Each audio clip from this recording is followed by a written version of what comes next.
It was a great win. Beat a very good basketball team. Coach Woods has done a really good job. They got a good team. They're tough. The one thing at halftime we had to address with our guys was this isn't a team you're just going to be able to go out there and, and beat them 30 because they're just going to stop playing. That ain't, you better play. And they came out of the second half, made some adjustments, ran it down our throats, and I wanted our guys to play through that and figure out how to get it turned around, and they did that. We were able to hold them off, but beat a good team. It was a terrific win. I thought we really guarded in the first half, first 20 minutes. I thought we really competed on the defensive end. Terrific win, and now we got a big road trip against two, rival teams, just an hour or two apart, that both need to win. Coach, obviously Cameron's kind of locked up freshman of the year. Could you make an argument that he should be player of the year? It probably would have to wait to see how we finish, but I wouldn't trade him for anybody. He's been terrific. We had 3 point guards in September. We threw it up at Valpo. We had 1 point guard. So, Cameron's been terrific. He's got such a great IQ for the game. I know they come out with those lists of point guards, and people need. He didn't even name one even thrown around there at all. He's good, but he's just a freshman, and he's got to get bigger and stronger and continue to grow. But if he continues to stay humble and continues to work, he's got a chance to be a very, very good player. But you could make the argument, but probably based on how we finish, because there's some guys. Jarekus Bradley is so talented, and Craig Bradshaw and J.J. Mann, and Warner's really good, and there's a group of about, and I'm probably missing somebody too, 1 or 2, but there's a group probably about 5 to 7 guys that probably have a legit argument. What kind of role has Dexter played in Cam's development? Well, I think just understanding that it's a process. I was joking, but Dexter, there was a week we go to Middle in St. Mary's where Dexter was MIA. Come back home, we had to test him for mono. He was so sick. He never said anything. He just played, and he was absolutely awful. But I think Dexter understood that, hey, this isn't a team the last 2 years where we've got seniors and they understand the grind. He's really embraced these guys. His girlfriend, his daughter, they're always around after practice. The guys that go over to his apartment to eat, she cooks. He's been a tremendous leader. Dexter's character is off the charts, and Isaiah was in town last week, and he was joking. He said, "Man, I wish Dexter would have shot like that last year," but he didn't. But he has this year, and that's a credit to Dexter, and that's why I was, that tribute that Dave's assistant and James Kane did for him was really special. You guys set the tone in the first half, then got up by 21. How much of that is a statement, even though it's just a 13-point win? How much of that is a statement to say, we're ready for the end, we're back to feeling the way that we should feel at Morehead State? I don't think it's a statement, man, because we could see Morehead in 2 weeks, and we better be ready to play. We just wanted to win tonight, and then we got to focus on getting ready for Tennessee Martin.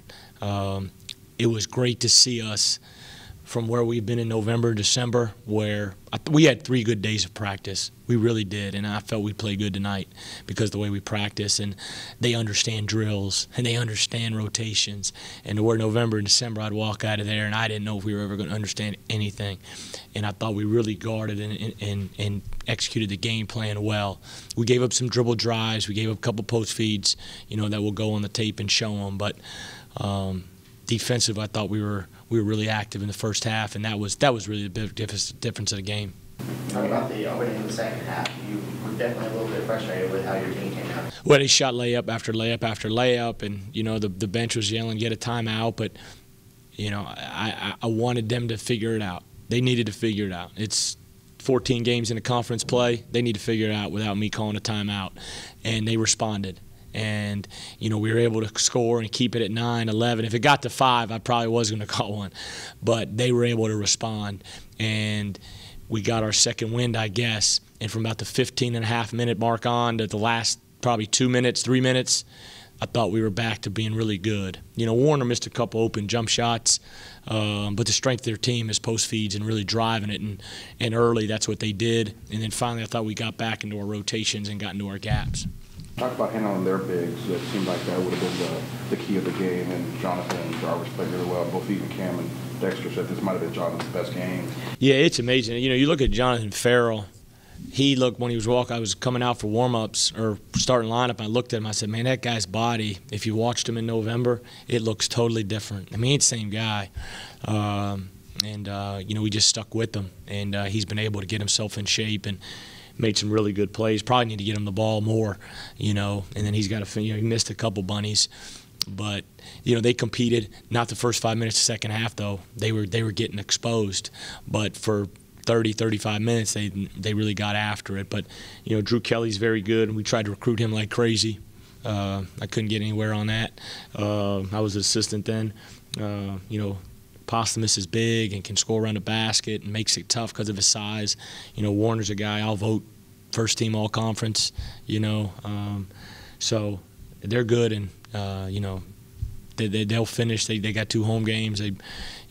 So they'll go home and probably have some confidence going into the conference tournament. Steve, when you look at the conference tournament last year, obviously you guys and Belmont were kind of the best teams there. This year, it looks like about 4 or 5 teams could really make a run at it. Is that what? Yeah, I think there's 4 that if you just immediate, I'll take a poll in here. I said I'll give you 4 teams. We'd probably all write down the same 4 teams. But Edwardsville, is right on that fringe. Tennessee Tech's, since they left here, what are they? 5-1 probably since they left here. 5-2 maybe, playing really well. And then to be honest with you, SEMO, when you go player for player and you're drafting, and we had a fantasy draft, we draft a lot of those guys. And they're finishing up with 2 more home games, so they could be headed down there with a lot of confidence because they put an elite scorer out on the floor that for a single night, you may not be able to guard Jarekus Bradley. And if we're nitpicking here, one thing Payne didn't do well today is 7 turnovers. Yeah, that's that. I wish I was 7-3. He was good though. Yeah, I need to look how they came. But they did a good job. They were going to try to really beat them up a little bit, double them, and it's first time he's seen that. So we've got to do a better job reviewing that, showing tape. A couple of them. Like a long pass to Sapp, that, I bet half of them he didn't need to make the play. And the other half is, we just got to do a better job in our execution. How do you think you handled that first few minutes when definitely we'll call it pressure defense? Yeah, pressure defense is a good way to term it. I knew they were going, I knew they were going to go at him. But he handled it well. And he needs to because, it's like it reminded me a little bit of Isaiah. People used to just do that a lot to Isaiah last year. And, Cam, he got picked first play of the game. It reminded me we went to play McNeese State. I was at Southeastern. A kid named Tierre Brown. He ended up, I think he ended up playing for the Lakers for a little bit. We picked his pocket 2 times in a row.